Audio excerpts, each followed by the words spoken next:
Dinampot ng pinagsanib puwersa ng pulisya, MMDA at DSWD ang mga tinaguriang gagamba boy sa Pasay. Sila po yung mga naglalambitin sa mga sasakyan para mambiktima ng mga bagong dating na balikbayan. Ang mga natutulog naman sa kalsada iniligtas. Balitang hatid ni John Consulta, exclusive. Target ng mga operatiba na masawata ang operasyon ng mga kung tawagin ay gagamba boys sa Naiya Road na lumalambitin sa mga sasakyan at nambibiktima ng mga bagong dating na OFWs. Pakay rin ng operasyon na i-rescue ang mga madaanang natutulog sa kalsada, partikular ang mga matatanda at bata. Unang inikot ng grupo ang ilang kalsada sa Libertad at Taft, kung saan inabutan pang natutulog sa kalsada ang ilang matatanda at 1 taong gulang na batang ito na buhat ng kanyang ina.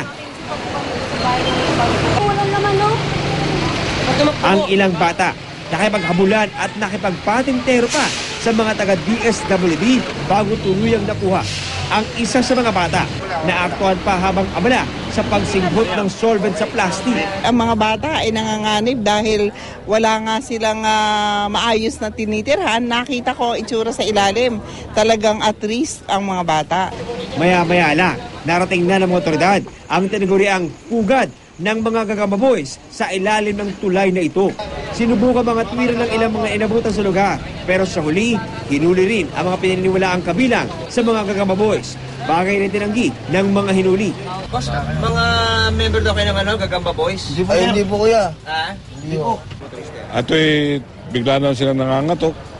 Pag binuksan po yung bintana, hawakan na, ibababa na. Kaya ang tawag doon gagamba eh. Tinawagan sila ng gagamba boys.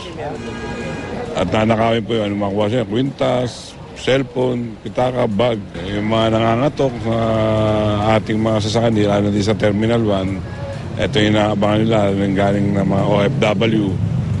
At marami na po reklamo. Nasa YouTube na nga po ito, kaya sustain po yung ating operation. John Consulta, GMA News.